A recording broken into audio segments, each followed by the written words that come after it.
Welcome to tonight's Climate Change Workshop. My name is Laura Wildenborg, and I am the chair for the Sustainability Commission for Red Wing. Also, I want to send out a thank you to our supporters, the City of Red Wing for allowing us to use this building, the Sustainability Commission. They are helping us fund this event tonight. The mayor, Sean Dowse, is here as well. Thank you for helping me get this going, along with City Council Administrator Kay. Thank you very much for helping us schedule this. So, the Sustainability Commission's purpose is to make recommendations and provide education to City Council concerning environmental issues and initiatives confronting the city. A year ago, the Commission made a recommendation to City Council to send a letter to our state and federal representatives asking them to take action on climate change. In addition to sending the letters, City Council requested more education on the topic of climate change. So here we are. When I thought about the request, I thought to myself, where are people getting climate change education? I am passionate about it because I majored in environmental studies. But most people have learned about it through media, news reports, articles, maybe you've read a book about it, watched a documentary. But there's not, most have never had formal education on the complex science of climate change and its effects.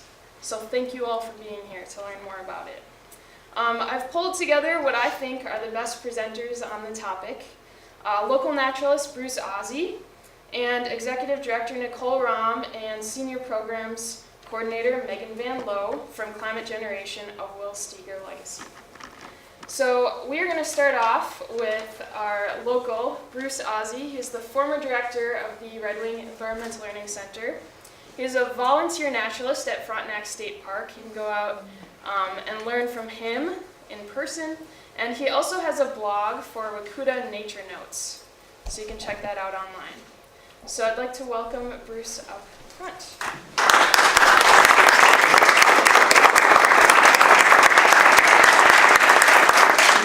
Well, thank you, Laura. I'll have to compliment her. She has more energy than 5 people. Very well organized. So, well, tonight you're going to get a 1-hour presentation in 20 minutes. Those are the ground rules that have been set for me. So. I'm going to be zipping through this pretty fast, but nevertheless, phenology is the study of the relationship between events in nature and the seasons of the year. Plain and simple, that's all it is. So what I've done is I have a collection of 3 photographs that I've taken in the Red Wing area per month for a year's time. And with some of these photographs, climate change doesn't really seem to have much of an impact one way or the other, but I think you're going to discover that there are a few things that I'm going to be showing you tonight that definitely have been impacted by climate change. Another kind of aside here is the fact that I think we all are very, very well aware of the fact that invasive species is a pretty aggressive topic today.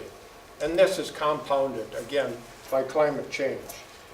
And finally, in many of these instances, it's not just the fact that there are changes taking place, but they have economic repercussions, in some cases rather dramatically.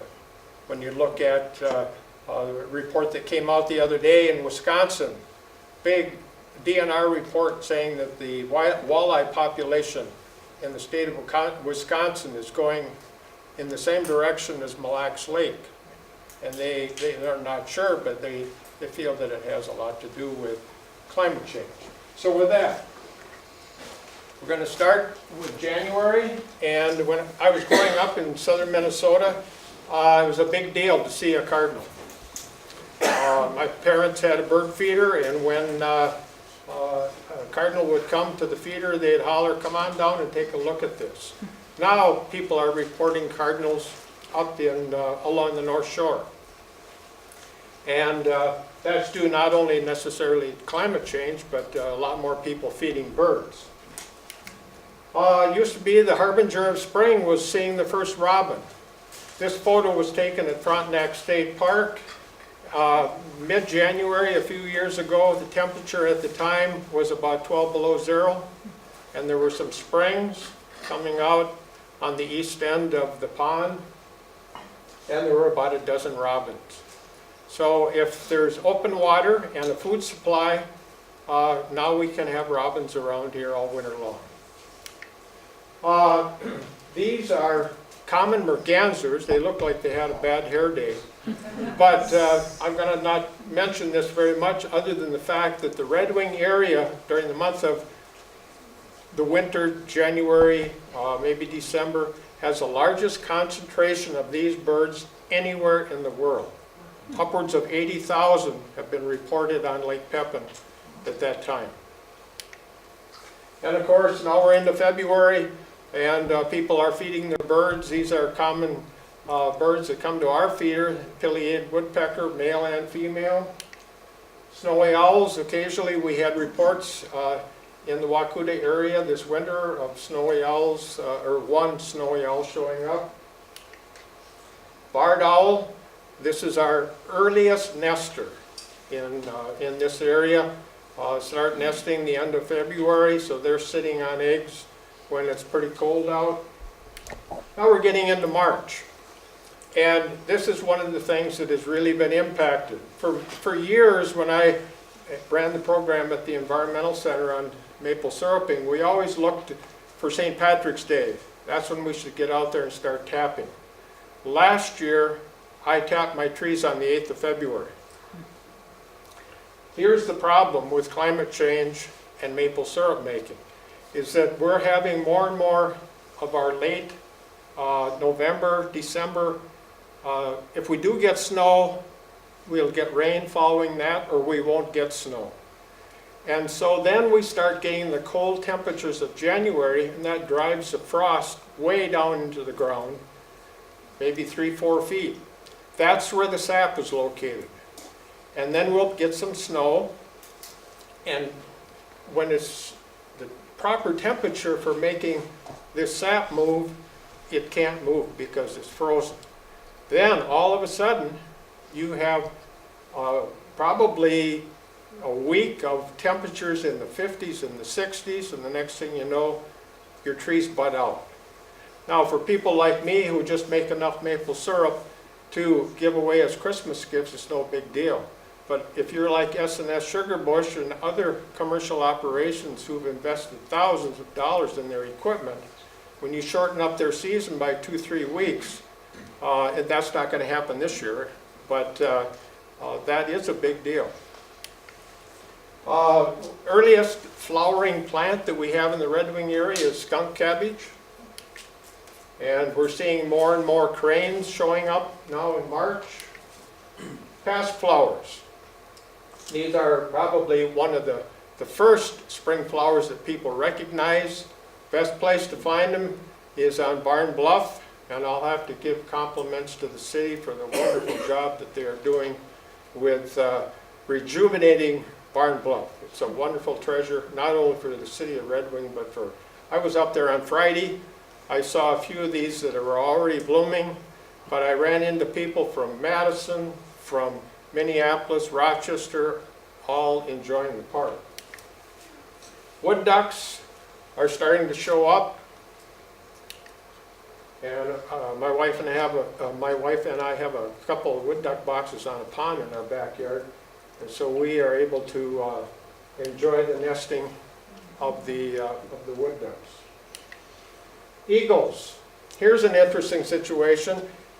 Climate change doesn't really have an impact on eagles, mainly because they start nesting when the length of day changes. It's called photoperiodism. So as the days start getting longer, that's a trigger for them to start nesting.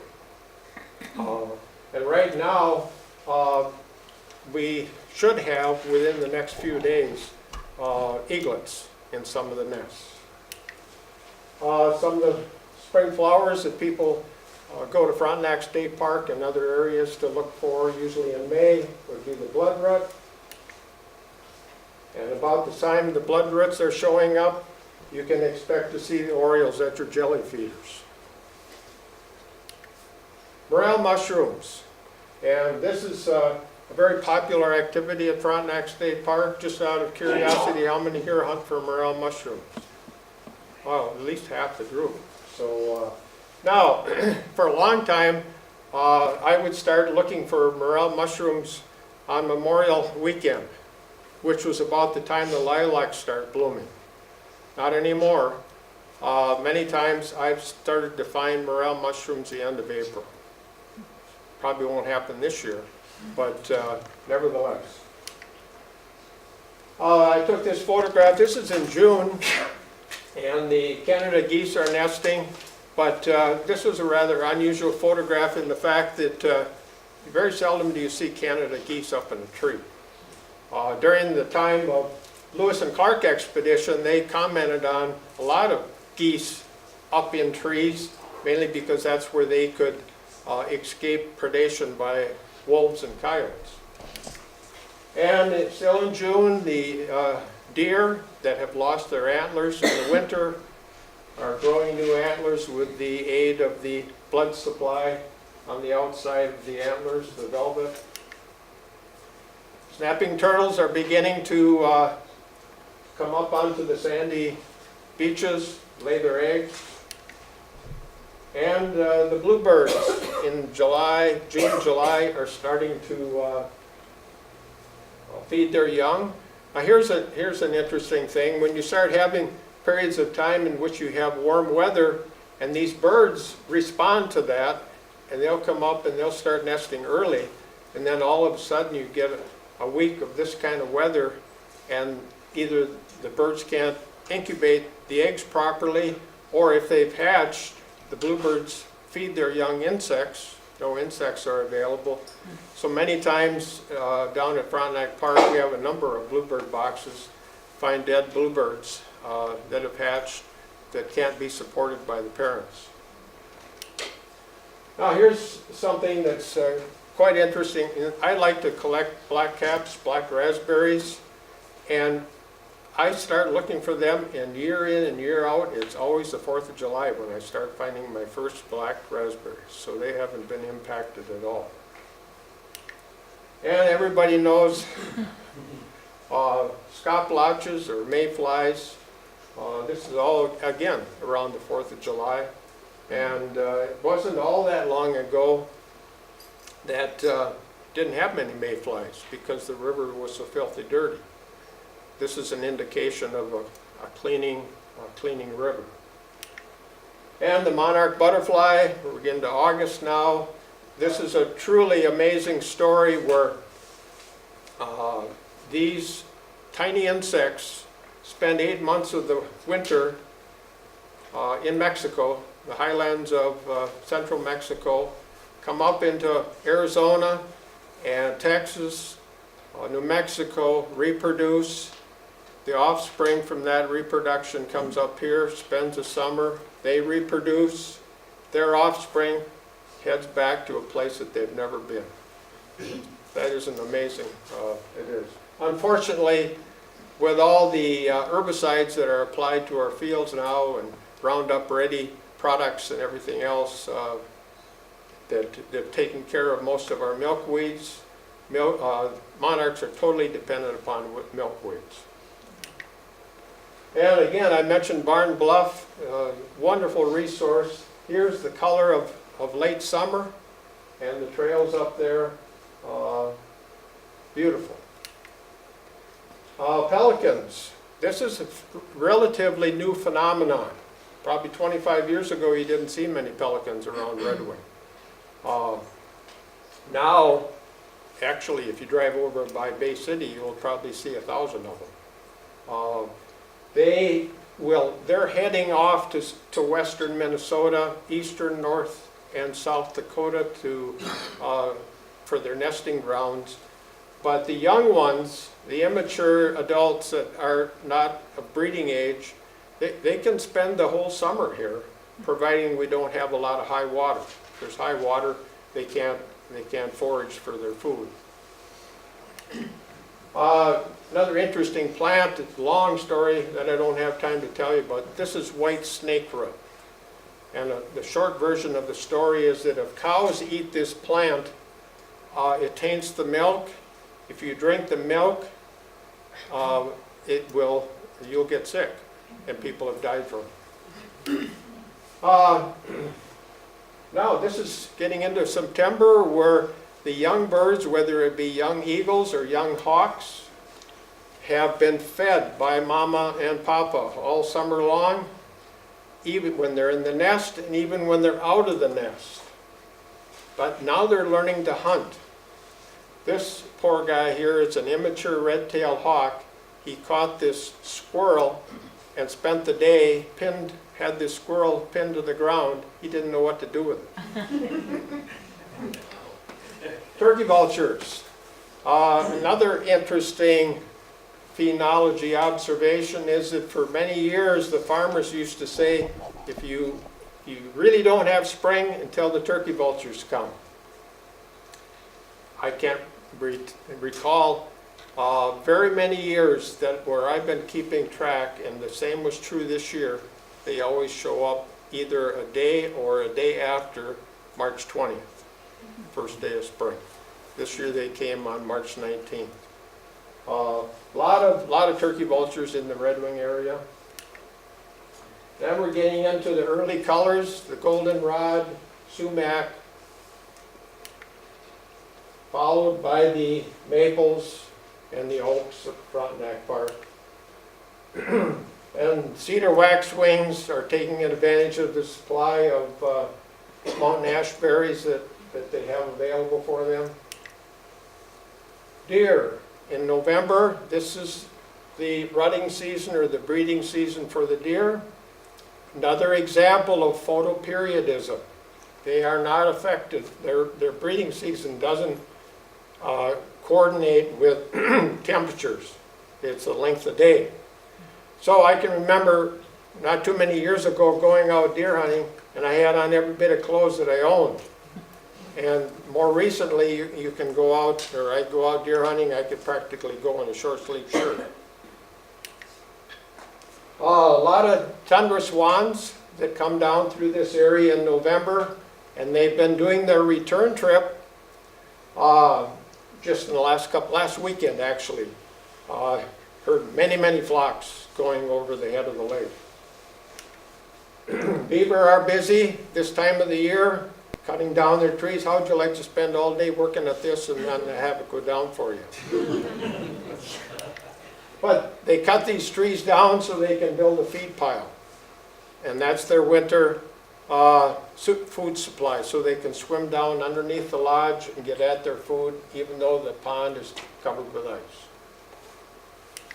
And getting into end of November, December is when you can come right down here and find anywhere from 50 to 100 bald eagles that are showing up, feeding on the shad that are available in the river. And finally, a bird that has really come back, this is the trumpeter swan. This is the largest swan that was extirpated from Minnesota because of overhunting, and now it's fairly common. They're native birds. They'll stick around all winter, whereas the tundra swans leave. It's really a joy to see their numbers increase. So with that, I'm going to sign off and turn it over to Laura.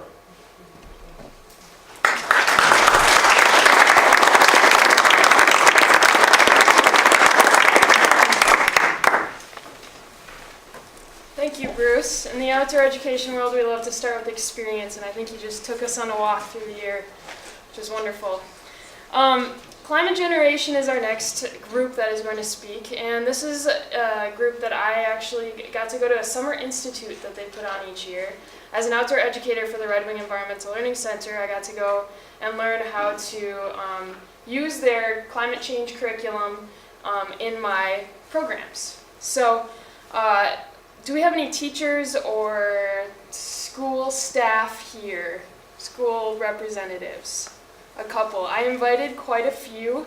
It is the same night as a school board meeting, so we ran into that. But Thankfully, we are putting this on TV, and they'll be able to view it. So, we also have some students here.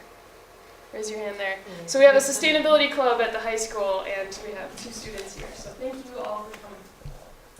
This evening we have Nicole Rahm, Executive Director, and Megan Van Loo, Senior Programs Coordinator, joining us from Climate Generation.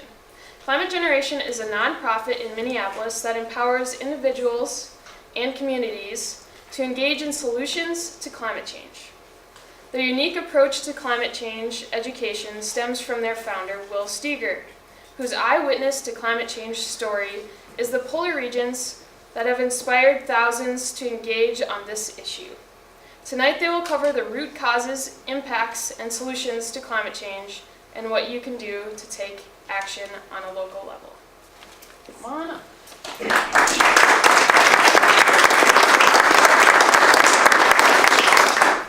So I'm Nicole, this is Megan. We're going to be tag Hi. teaming tonight, Yeah. taking turns presenting.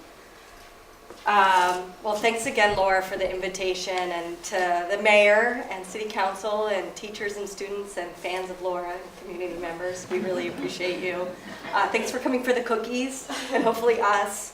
As Laura said, we're hoping to provide some grounding context for a lot of the leadership that you've already taken on. And we want to start off by really applauding and acknowledging what a leader Red Wing has been around climate and clean energy, from being a Green Step City to a participant in the Partners in Energy program with Excel Energy, to prioritizing solar energy.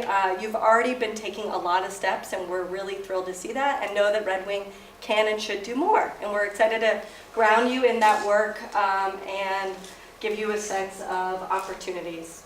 So I'm going to start. Laura did a really nice introduction. So this is a little bit repetitive, but I think it's really important to always start with the story of our founder. How many of you have followed Will Steger on his expeditions? Or perhaps you've never heard of him before, and that's okay. I don't know, some of the younger people may have never heard of him.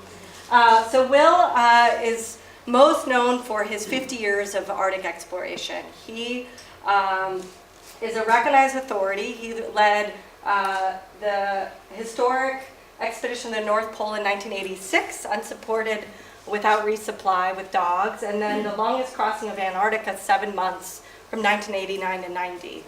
And in addition to those expeditions, Will spent a lot of time traveling in Greenland and the Arctic Circle.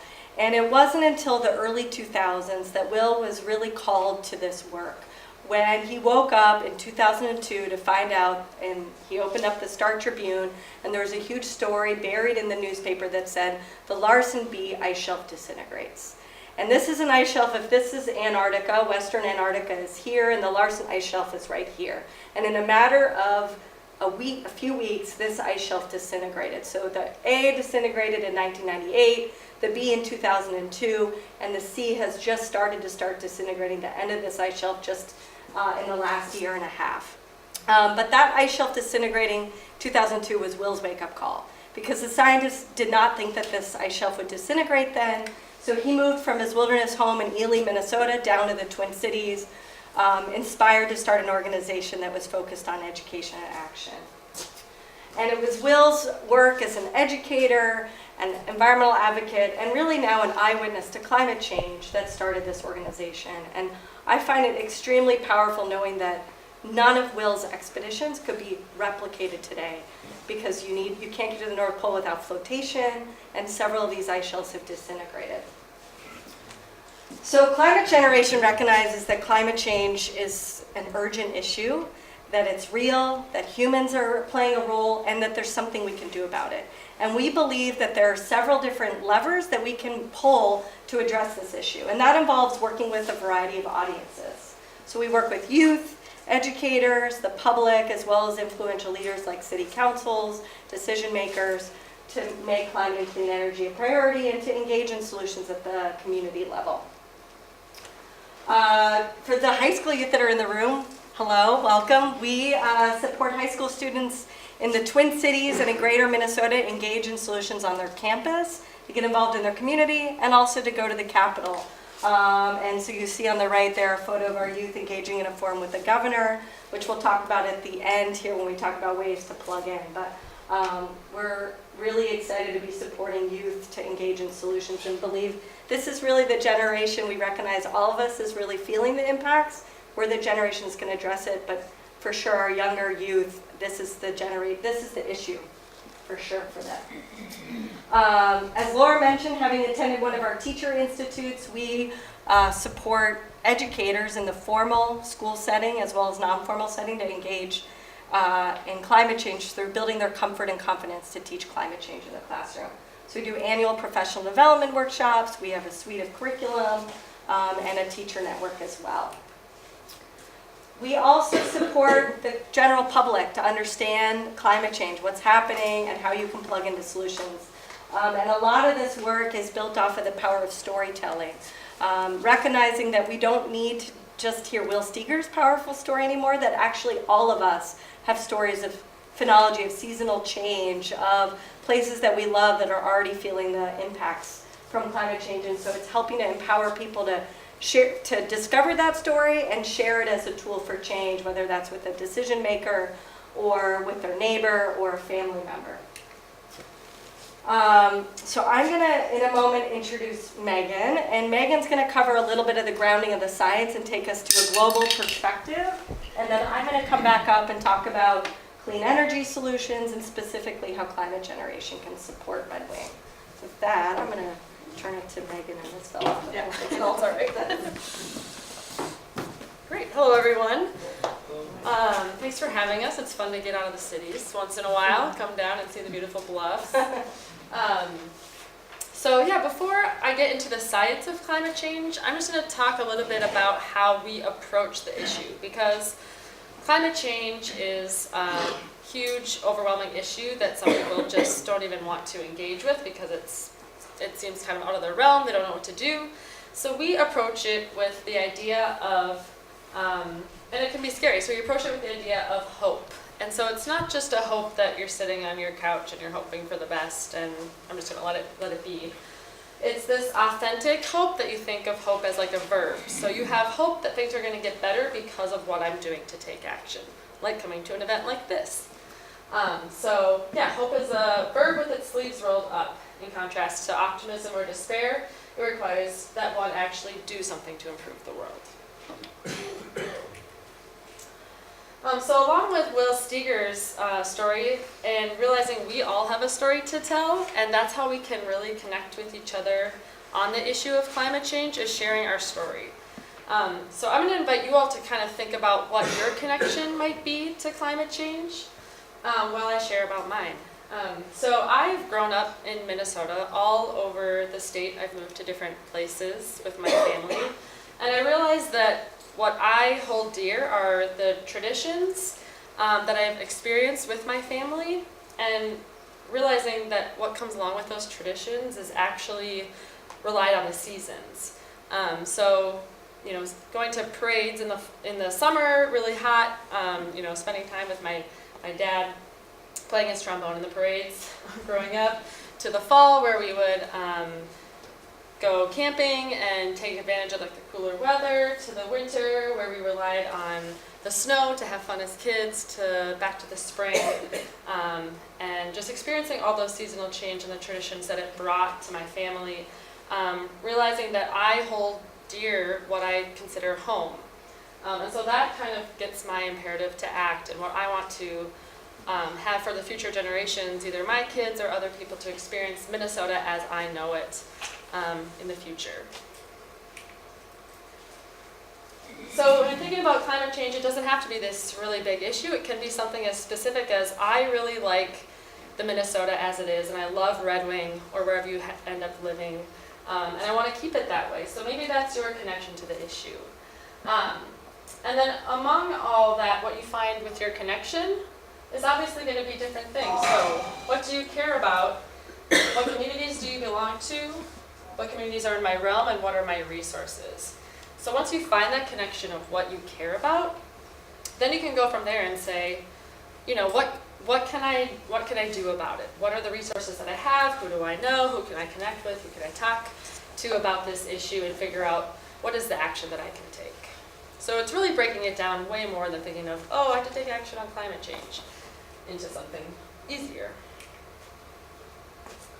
As I talk about climate change tonight, in addition to thinking of your connection and your story, I invite you to think about these specific systems that are going to be at play and that are currently at play within climate change. So we know that in addition to the ecological systems and the science that is usually talked about, that there are a lot of other underlying things happening.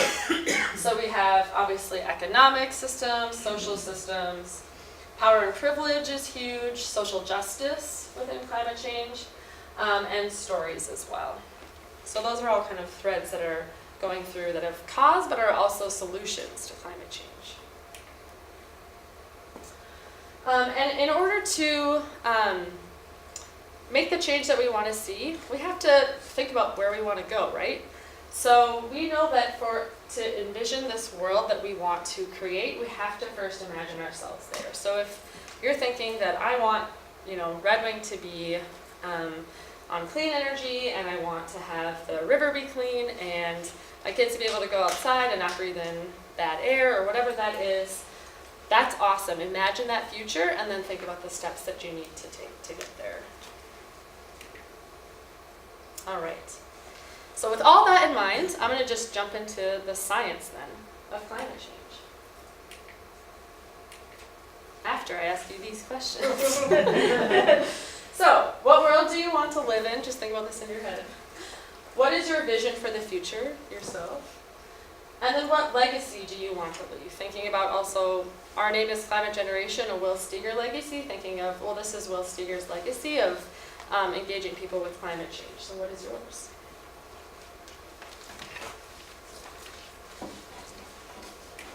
Okay, now I'm going to do the science.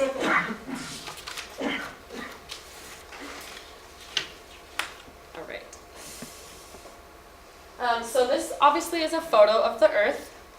And it seems big to us because we are small and on it, and obviously it is really big. But what surrounds the Earth, the atmosphere, is actually really thin. So this is a photo of the atmosphere, and it's just the blue line taken here on the horizon. And if you think about the size of it, actually, if it was like a globe sitting on a desk or something, it would just be varnish that would be around the globe. So it's actually pretty thin. Or like thinking of a peach, it's actually just the skin of the peach. So knowing that the atmosphere is comprised of greenhouse gases like carbon dioxide, methane, nitrous oxide, and water vapor, that you would think maybe humans, how could we really have an effect on the atmosphere, because we're such a big globe, but actually it's so thin that we are able to have effect on what is comprised of it and how it interacts with the sunlight. The greenhouse effect is a term that we use for how the Earth is a habitable place to live. So how that works is that the sun shines directly on the Earth in the form of solar radiation in light waves, and it passes through the atmosphere that's comprised of all those greenhouse gases that I mentioned. Most of this radiation is absorbed by the Earth, and then it warms it up. Some of the energy is actually radiated back out to space, and some of it is radiated back out and then trapped within the atmosphere because of the greenhouse gases, and then it warms it.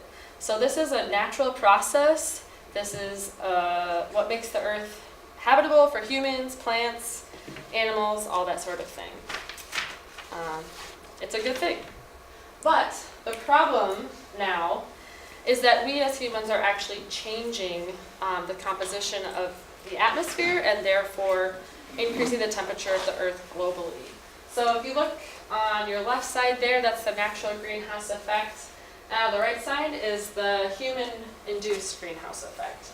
So when the sun is shining in normally, coming back in, bouncing off, and radiating back out, it actually is getting trapped in the atmosphere because there's excess greenhouse gas molecules in there that aren't allowing it to get out, and therefore it just kind of bounces around and hangs out in there. And then it increases the temperature. So where are these greenhouse gases coming from? I'm sure most of you know or maybe familiar with a lot of things on this graphic right here.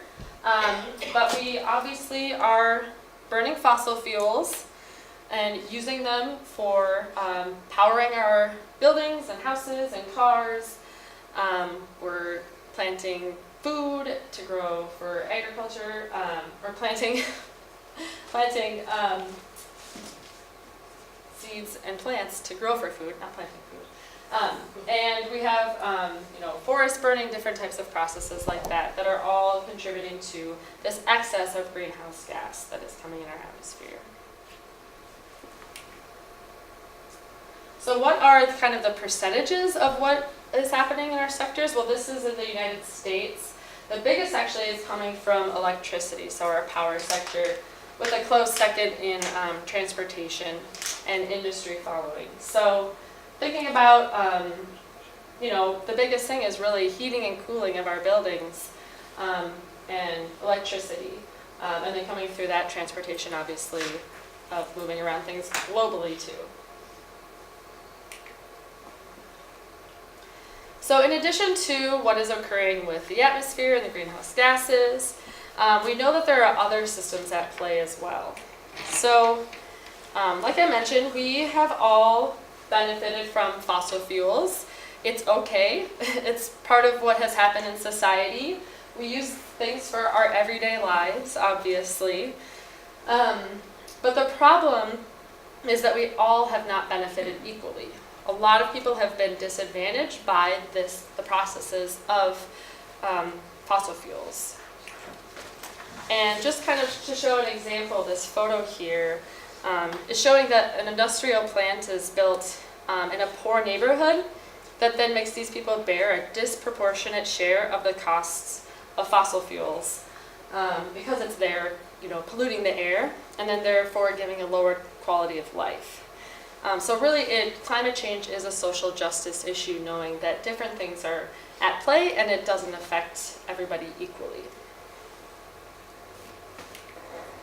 All right, so that's what's happening, but how do we know that it's actually happening, right? Well, we are able to measure it. This is a graph of the amount of carbon dioxide in the atmosphere, which we measure in parts per million. So you've probably all heard of the group M350, or maybe you're a part of it, or 350.org. That group, their name comes from basically saying that 350 parts per million is the highest amount of carbon dioxide we would want to have in the atmosphere before the sea level starts to rise. And obviously, as you can see here, in 2016, we are already over 400 parts per million. So we've already increased well beyond what we know is a safe number to be at, and we need to turn that around. And then we can also measure it from even way back before humans were around. So if you look at this graph, it's showing again, carbon dioxide in parts per million all the way back to 400,000 years ago. And it has fluctuated over time, which was natural, and obviously the amount of carbon dioxide in the air will do that. But if you see, it never got above 300 parts per million until, here we have 1950 is 0. And so it's just spiked up. And so we're actually able to measure that by drilling ice cores and pulling out an ice core sample, kind of like a tree, and you can see the rings of the water that was then frozen at that time, and within there are little bubbles of the atmosphere, and you're able to measure the amount of carbon dioxide within those bubbles and see what the composition of it was at that time. Another way we're able to tell is that it's caused by humans is that if it were just the sun, which is an argument that some people have, it would be this top graphic right here. So it would have warmed. This is showing the troposphere and the stratosphere, which are two layers of the atmosphere. If the sun had just warmed it, it would just be fully yellow, basically. But this is actually what's happening. So this is the troposphere and the stratosphere again. And you can see down here, it's actually warming closer to the surface, which is showing that it is actually from humans and not the sun. We also know that it's happening because 97% of climate scientists agree that yes, it is happening and it's caused by humans. So there's climate papers and peer-reviewed articles of people who are doctors, have PhDs in this, and they study it and agree that it actually is happening. Does anybody want to share evidence or maybe an impact that you have seen yourself? We're going to get into impacts in a second. Yeah. My horses and goats are shedding early. How much earlier? Almost a month. Yeah, it's definitely think about that. I'm seeing deciduous trees up in the Boyle Forest in northern Minnesota, in Ely, where my family is. Lack of moose, for sure. Yeah. Ice rinks in Brentwood used to come in early December and skate until March. Right. Now we're lucky if we get it by Christmas and have it through January. Yeah. And if you do have them, they'll like thaw in a warm weekend, and then what do? You have to, they're all bubbly and everything. Exactly. Yeah. To go along with that, I was saying that when I was an undergrad in the late 1970s, start of the spring semester, we went like 30 days below freezing in consecutive days. Haven't seen that in a while. Mm-hmm. Not that I enjoyed it. Right. It's good for some things. Yeah. Anything else? Acid rain and smog out in Los Angeles. Right. Yeah. Used to be worse. Now it is better. Mm-hmm. Yeah, thanks to the Clean Air Act. Mm-hmm. Ocean rising in Florida, Miami area, Right. even the East Coast too. Yeah, so getting into that, a lot of things that we can see here locally, but on a global scale, this is a graphic from NOAA that they basically say these are the 10 indicators of a warming world or of climate change. And so obviously people are familiar with the decrease in sea ice, the increase in ocean levels, increase in temperature over the ocean over land, which actually interacts a little bit differently. And then obviously melting glaciers and lower snow cover. So these 10 things that are happening globally manifest themselves in different ways locally.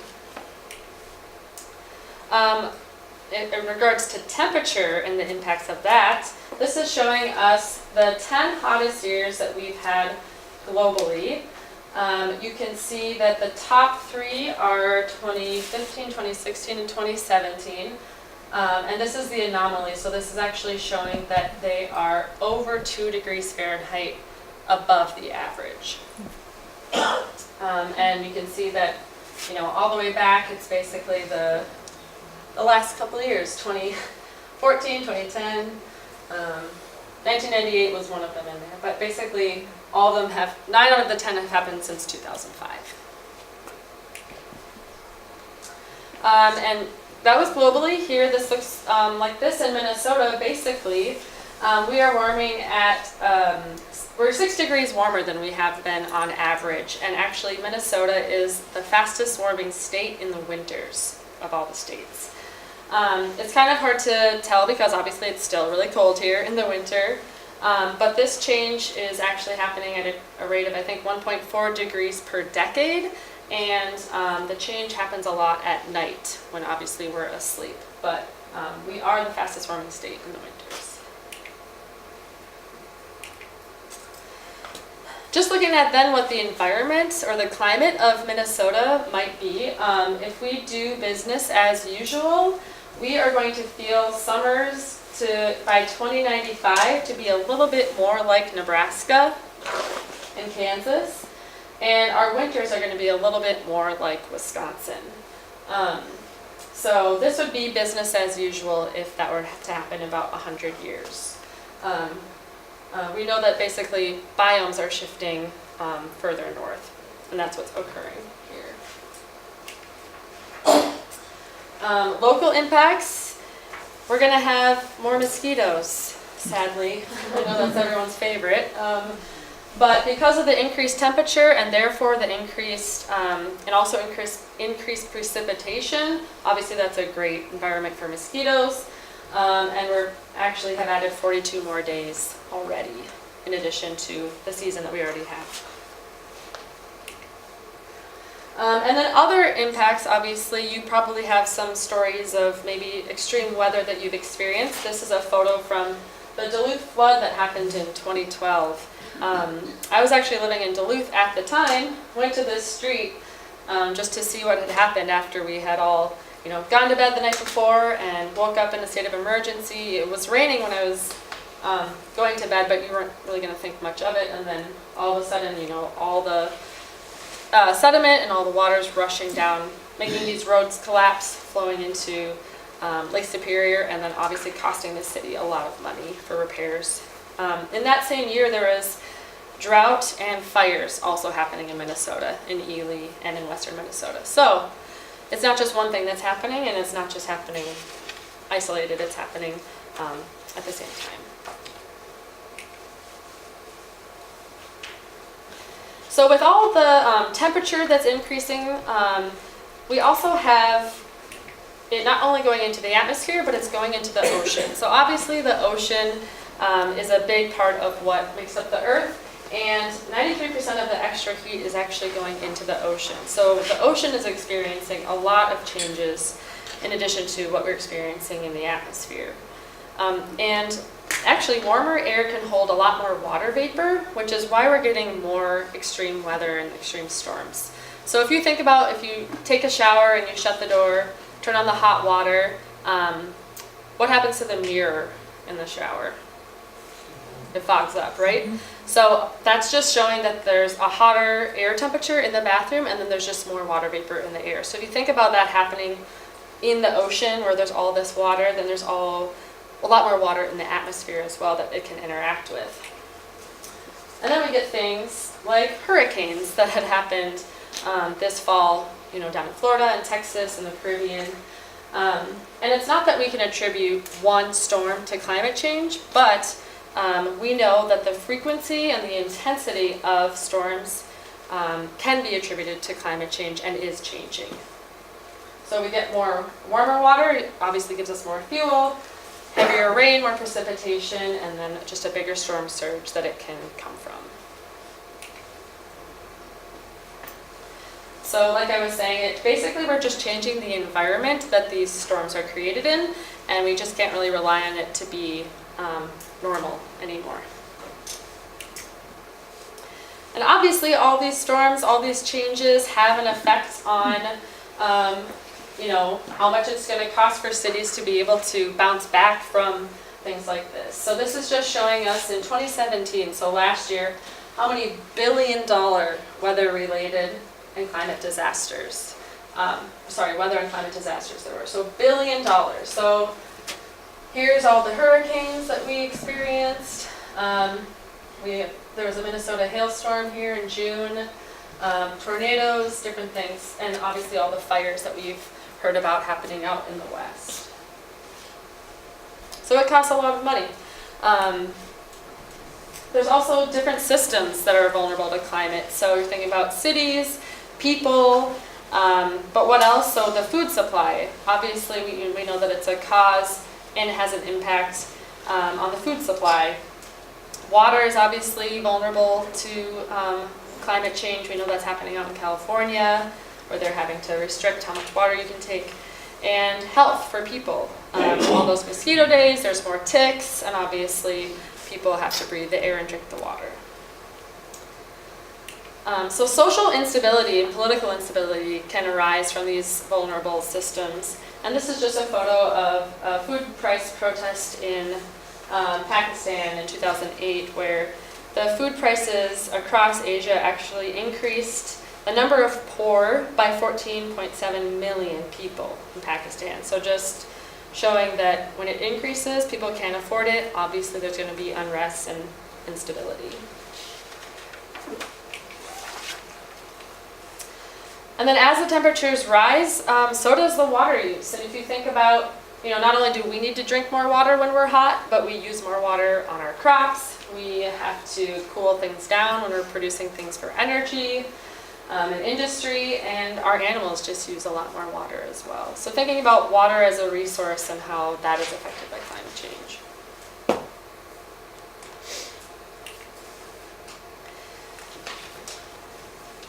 We also know that there are people trying to make it harder for us to make change. We have, the EPA, who says that carbon dioxide is not a primary contributor to global warming, trying to muddy the waters. We have people say, oh, we don't need to teach about climate change.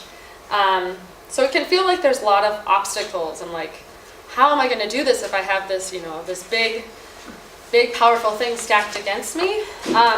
We actually know that people care. There is public will to do something. So this is just showing that in Minnesota, actually, 71% favor a clean energy economy and clean energy goal.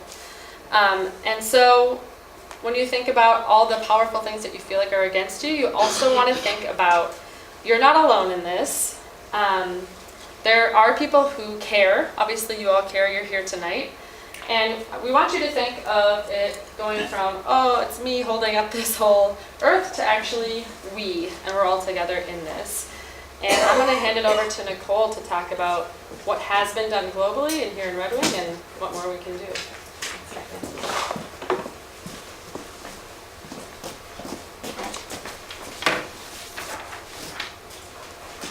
All right, there is hope. Woo!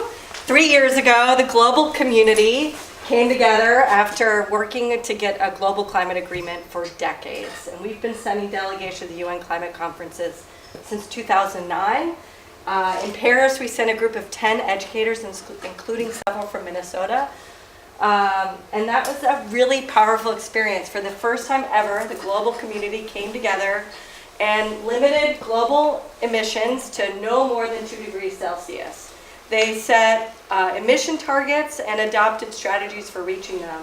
And up until a year ago, the whole global community had signed on, and unfortunately our current president has withdrawn the U.S., leaving the U.S. the only nation in the country who's not party to this agreement. But there is hope. We actually took a multi-sector delegation of Minnesotans to the climate conference in Bonn this past December, and we saw hundreds and thousands of businesses and countries and states say, despite the U.S. government withdrawing, we intend to continue to meet the goals of limiting our emissions, and to get to the 2 degrees Celsius, that requires that we reduce our emissions 26 to 28% below 2005 levels, and do that by 2030.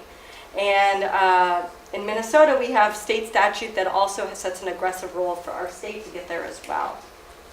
And that's the Next Generation Energy Act. We had our renewable energy standard that was passed in 2006 under Republican Governor Tim Pawlenty. And in 2007, with tremendous bipartisan support, we passed nation-leading clean energy legislation, including carbon reduction goals. So in this policy, Minnesota said we're going to get 1.5% energy efficiency savings, working with our utilities, getting a 25% by 2025 renewable energy standard. Xcel Energy was held to an even higher standard of 30% by 2025. And it sets science-based targets for how we're going to reduce our carbon emissions in our state, 80% by 2050 and 30% by 2030, which is coming up rather quickly. And I'm proud to say that Minnesota now has nearly 23% of its electricity coming from renewable sources, and that there are a lot of cities that are saying, you know what, we can get our energy and electricity from renewable sources.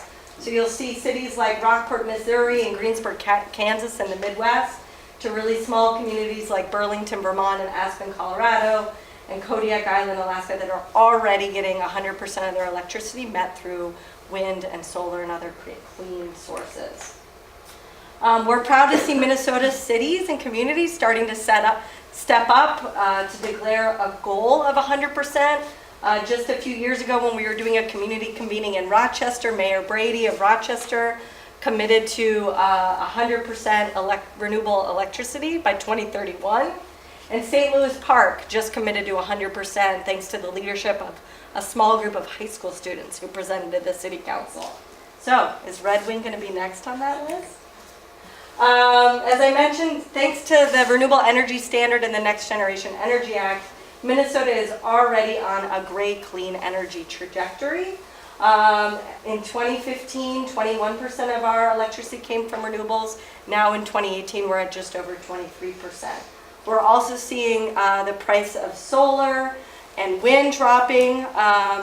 I believe on my next slide, I'll show that Minnesota's clean energy sector is growing substantially. We now have over 57,000 jobs in the state in clean energy, everything from clean fuels to energy efficiency to weatherization to solar and wind.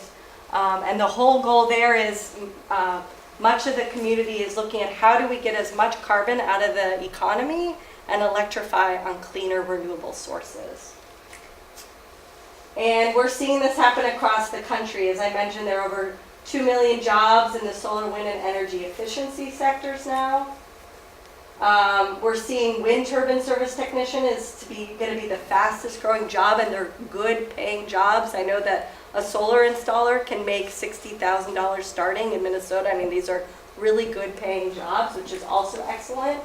And now solar jobs now outnumber coal mining jobs in the U.S. So all really positive news. It basically shows that the clean energy era is better, cheaper, and inevitable. That it's happening and there's no going back. So thinking about Red Wing, and those of you here who are in a position to lead and look at your own role as a homeowner, as a city council member, as a teacher, as a young leader, what are things that you can do? I know that you've already committed heavily to solar energy in the community through community solar gardens. So how do we elevate and do even more and put Red Wing on the map when it comes to that? I know that you've put in an EV charging station, so thinking about how do you provide even more infrastructure support through public transportation, through more charging stations to make electric transportation even more of the economy in Red Wing. Continuing your commitments to the Green Step City program, making sure that you're meeting all of those, and that your plans for the future start looking at the inevitable transformation to a clean energy economy and how is the city prepared for the jobs of the future, starting with those conversations now. So some calls to action that we're going to leave you with. How can the city get to 100% renewable energy? I know that you have a carbon-free energy source here in the area, so thinking about how do you plan for this. We're going to talk about climate change education resolution that I'd love to see the city adopt to say that this is one of the strong communities in Minnesota that's going to advocate for climate change education to be taught in the schools. Supporting a 50% renewable electricity standard. There, as Megan showed, there's over 70% of Minnesotans support a 50% renewable electricity standard. Xcel Energy is already going to meet it and exceed it, which is excellent, but we want to require our other utilities in the state to have to meet this goal, and that standard helps to incentivize the economy even more. We want to increase our energy efficiency from 1.5 to 2, and we want to see that we're actually meeting our Next Generation Energy Act goals, and that requires cities and universities and communities across the state saying we're committed and here's our plan to reduce carbon emissions, because we're not going to get there if we don't have communities leading the way and pushing our state to get there. So a couple of the call to action that I mentioned, I'm going to talk through a few of them. We're just about to launch a program to support teachers and students to advocate for climate change education to be in the school curriculum. In Minnesota, we are adopting new science standards starting in 2019, and the new national science standards include climate change, and for the first time it include human-induced, because we recognize this is something kids need to be taught to be prepared for the jobs of the future. And so we encourage Red Wing, I know the school board had their own meeting tonight, but encourage educators, youth, community members to push towards ensuring that climate change is in our science standards and at the local level that students are learning about this issue. We encourage teachers here and those of you that have students in school to check out our resources. They're free, they're downloadable online, they're tied to standards. We've got some examples in the back, and we'll be here after the presentation for you to check those out. We also have a teacher institute that I know Laura attended, so we want to flag. It'll be at St. John's University this summer. We have scholarships so teachers can attend completely free of charge and receive travel support, so please encourage your teachers, especially if you're interested in learning more about how your teachers can teach climate change. This is a training opportunity we offer. And then coming up April 25th here, we have our annual Youth Lobby Day at the Capitol, the Youth Climate Justice Summit, where we bring high school and college students to the Capitol. We have an hour-long meeting that youth get with the governor. It's really, really a remarkable opportunity, and I encourage you to tell your students or kids to participate in this day, and there is transportation funding available for buses to the Capitol. We are also launching a project called Youth Convening Minnesota this year. We're supporting 5 communities around the state, high school students in an 8-month mentorship program where high school students get grounding in climate literacy and skills to plan a community convening on climate change in the spring. And we'd love to work with Red Wing next year as one of the 5 communities that we're going to be supporting deeply on how youth can be leaders in their community to continue the climate and clean energy progress that you've already been on. So as I mentioned before, this clean energy era, it's better, it's cheaper, it's inevitable. It really comes down to public and political will. The solutions and the technology are there, and we believe that we can do it. So with that, I think that's my last slide. And we wanted to have some time for some questions and more cookies and coffee before we leave.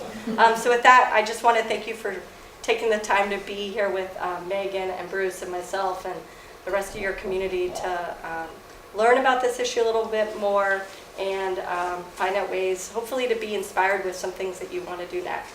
So with that, thank you.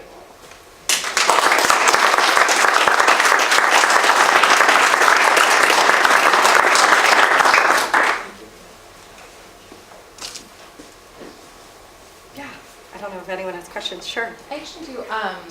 So my home is in the historic area, and we were thinking when we first moved here of putting solar panels on it. We had somebody come out and kind of price it and tell us, and then I realized that we'd have to run it through the HPC if we were going to have it approved. And I just wondered if you have worked with any communities like that to, I don't know, deal with the really modern industrial look of that and fitting it into a historic. Well, I know that so the Great Plains Institute, who administers the Green Step City program that you're a part of, CERT's Clean Energy Resource Teams, directly works with homeowners and connects you with solar energy companies on how to work through the bureaucracy or utilities to figure out how to maximize solar for your home. So I would look to them, but I know that solar prices have dropped precipitously. It's much more affordable for people to be able to do it on their home. And I know that communities are trying to figure out how to make this more accessible. So CERTs would be my recommendation with who to contact on how to do that. Yeah. Sure. Thank you. I'd like to mention to your question that Xcel Energy currently has a program called Wind Source, which you can subscribe to for an additional fee. But then your electricity would be 100% supplied by Xcel Energy's wind farms. And I'll add on to that, they've actually broadened that program to Renewable Connect that's now offers solar and wind. It's a really amazing program that allows you to support either option. Now, I know with that program that you might not be able to put it directly on your home, you might be buying into it somewhere else, but I would look into it. Any other questions? Yeah. We have a microphone Paul's bringing. Thank you. Thank you. You want to come up and give me a Go ahead. I'm hearing a lot about what we can do right now for climate change, and for those of us who are already converted to this fact. I see if we want to do anything political and on the larger scale and try to get more people involved in this, we need to talk about proof for these things happening. Climate has been changing for eons, and we can prove that. We need to tie the recent changes to fossil fuel use and, whatever it is that we need to take it down. Think I see the need for that kind of education for those who don't believe in any of this. Is that part of it? Is that part of your agenda?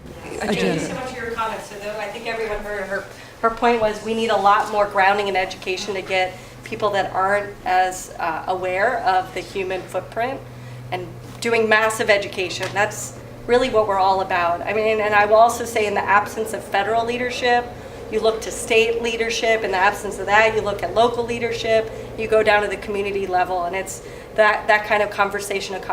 And we really recognize that that's the bulk of what we need to be doing is changing hearts and minds and helping people see the personal connection to climate change in their own lives. Because there is no way you can't not connect climate change to something, no matter what it is, because it's already so here and now that there are impacts across, as Megan said, so many different areas, not just our ecological system. So to your point, yes, and luckily Minnesota is blessed with a lot of nonprofits working in this space. There are a lot of organizations that are doing climate change education, not directly with teachers like we are, but general public. And I believe it does take conversations like this that it's going to move the ball forward. Yeah. The reason why I joined Citizens Climate Lobby. Yes, they're a great organization pushing for a carbon tax. And you could probably talk about that better than I could, that aspect of it. One of the things I wanted to mention was that there is a congressional climate caucus, and in terms of conversations and talking to people and moving people along, there are 30 some members right now. There's 35 Republicans and 35 Democrats. The 35 Republican. You have to, in order to join, you have to have a Republican and Democrat join together, and so there are currently 70 members right now, and so that conversation is going on in D.C. And it's, it is actually moving people who might not otherwise politically be involved in that direction. Yes, I'm glad you brought up that point. I think that there is movement at the federal level. Thanks to Citizen Climate Lobby's good work for the last 15, 20 years, pushing for specifically a carbon tax, so using our market-based system to put a price on carbon and actually value that in our economy. And it's getting traction among conservatives, which is excellent. For us as an organization, we don't support one specific solution. We believe that there's a range, and we want to support all of them. But that's an organization that specifically has targeted that as their solution, and it's great that it's making traction. We'll see how far it goes. But to your point that I want to acknowledge is it is so important. It's so important to, if climate change is an issue that you feel strongly about, it's so important that your decision makers know it and that they're taking action and leading and voting in a way that makes this a priority. And so communicating that at the local level to your state representatives, because we're seeing right now, we are, just defending policies that we've had in place. We want to keep moving the policies forward, and in order to do that, legislators need to hear from their community members that they care about this, they want to see it. The one positive piece is that the clean energy transition is already underway. The economy is on our side, there's momentum, and so we are able to move forward. But having conversations with decision makers is an important piece. And that's why we bring youth, to meet with them as well. And could I say that that carbon tax does not grow the government, that simply is returned to people to pay their energy bills? And I just feel that I'm also on the Action 2040, Red Wing 2040 Action Team. And one of the things we really talked about was that we want, in the Environmental Resiliency Group, was that we'd like to see this taught in the schools. You have the curriculum, but I'm just interested what age level, if you could tell us a little bit more about that. Third grade. So the science, based on where kids are and learning about this, we know that kids below third grade, what you want to focus on is an appreciation and love for the natural world and wildlife, and they're not pedagogically ready for the impacts of climate change. Now, kids might hear about polar bears, for instance, in kindergarten that are losing their ice, but we start our curriculum at third grade because that's when students are prepared to understand the system and start understanding the human footprint. So how is that incorporated into the school day? Is it like just a week during the year, or how much time does that really take within the school year? So teachers that use our curriculum resources that teach climate change do everything from 1 hour, if that's all they have, to teaching an entire curriculum that we have, or they 6 lessons and go from beginning to an action project. They might use several of them and do them over a semester or a quarter. It runs the gamut. So teachers either only have 45 minutes once, and that might be all they do, to a semester or a full year. It really depends on the.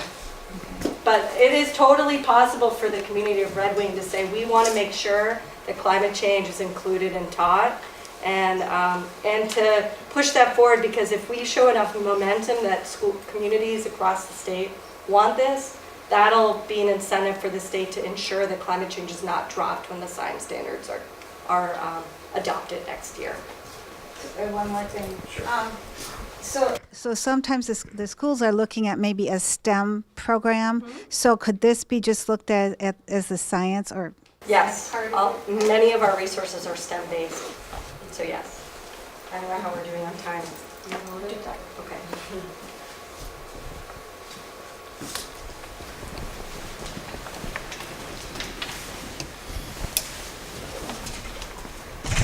How will the climate-based education, how will it be like encouraged for teachers to do it? It's going to be enforced in the 2019 curriculums, but how will it be like tested to know that the teachers are actually going through with this education? Great question.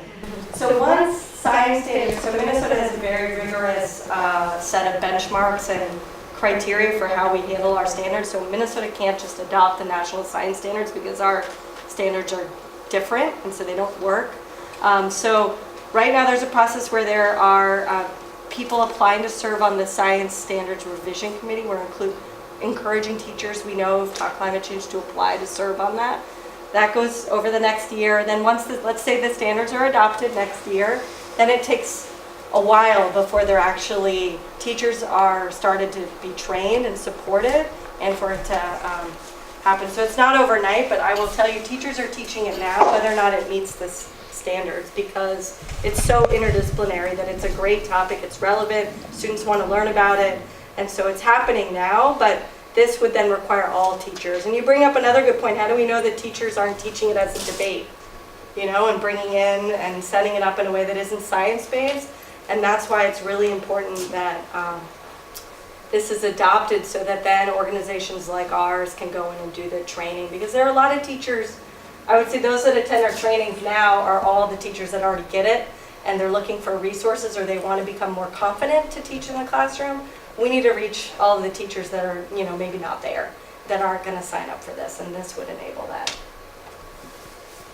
Good question. So it would take time, but it doesn't mean can't happen and that teachers wouldn't be doing it, but it isn't overnight.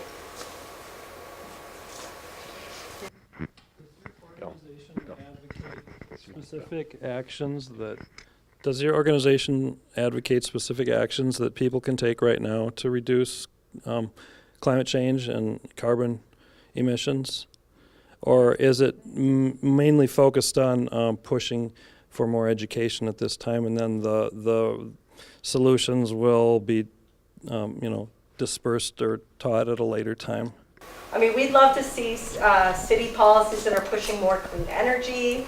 We want to see state policy that's advocating for more clean energy, that's growing that sector. In terms of individuals, I think there's a whole host of things that we offer on our website. If you're just, wondering what you can do around adjusting your thermostat, or, there's all the stuff that's already out there around reusing back. I mean, we're not going to regurgitate the basic stuff that's out there that a lot of people are already doing. I don't know if you want to add on that. Yeah, and that's a good question, because I feel like people are like, well, what do I do next? What do I do now?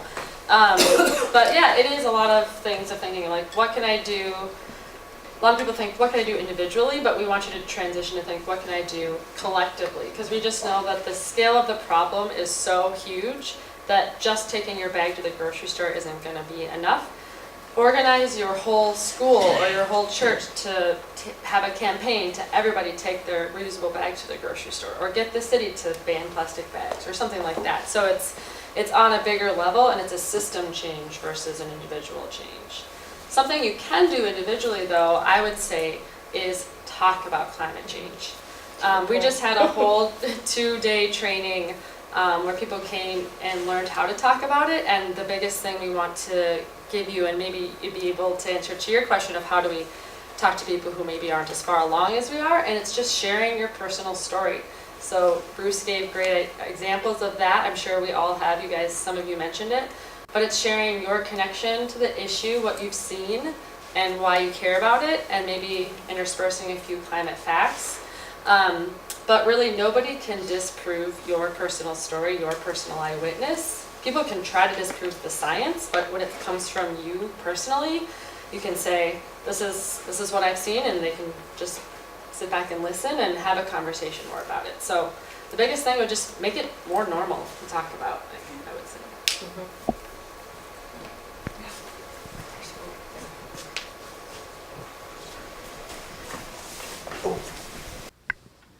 I'm wondering if you would comment on working at more of the county level, including our rural areas who are working with rural electric co-ops, which are not nearly as far along as Red Wing is, and how you can be effective as a member of one of those co-ops, or other steps we can take in rural Minnesota. Are there opportunities for you to present to those board meetings to raise this as an issue or a priority? I mean, that'd be my first question, is how do you get in front of them and say that? Or to Megan's point, as a collective, you get a bunch of co-op members that are frustrated or want to see more renewable energy options, or them leading on this issue. It takes that collective volunteering. I hear you. That's a challenge when we work at the state level for pushing any stronger clean energy. That's where we get pushback. So that's why a lot of our work in the public and with youth is changing the conversation at the school and at the community level. In coal production. Yeah. They're projected out so far. Right. So. Yeah, that is a challenge. Other than, I will say, I mean, a couple things is, one, coal is eventually, clean energy is going to overtake coal, and eventually that is a dying fuel source. So the co-ops are going to have to get there eventually. And I would say many of them, I know Great River Energy, for instance, which is, an umbrella for a lot of the co-ops, is really leading on electric transportation. They see that as the newest, biggest opportunity to get more customers plugging in their vehicles. And that's a good thing. So how do we encourage more of that, I think, is also really important. Thank you for raising that about electric vehicles and talking about electrification more generally. Because that does seem like an area that's really ripe for personal action, where the impacts can be huge. And in fact, I would even say that just in the last year, transportation has now, in the U.S., overtaken power generation as the #1 carbon emitter. So it is a place where your personal choice can have a large impact. That's really good. And if you think about, okay, electrification, what does that mean? When your hot water heater boiler burns out, let's go electric. There's much more cheaper, affordable options. We're going to be at a point where heating and cooling and transportation is all moving to electricity, which is not what we thought, and that's going to be powered by renewable energy. So, yeah, it's exciting. Yeah. With regard to the question about electric co-ops, I don't know if I've never been a member of one, but it seems that their whole purpose is to provide their members with less expensive electricity. And I'm wondering if members of individual co-ops could simply band together and request Absolutely. that they buy a renewable energy.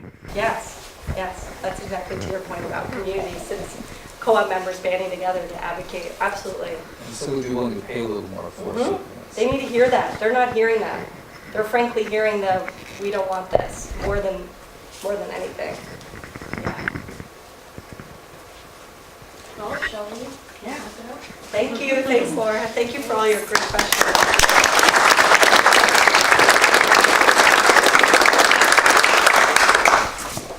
Thank you to our presenters for coming tonight. Thank you, Megan and Nicole, for driving down from the cities. Bruce coming from Akuta. Really nice to have you all. Very professional. Appreciate it. Just know that I want to welcome anyone. If you have ideas on what we can do about climate change, other environmental ideas, you can send the ideas to us at the Sustainability Commission. We are a great avenue for making change. And welcome it. Also, we are looking for more members for the Sustainability Commission, so join us, please. Before we go, I have to put out an event that is coming up, another way to continue the conversation.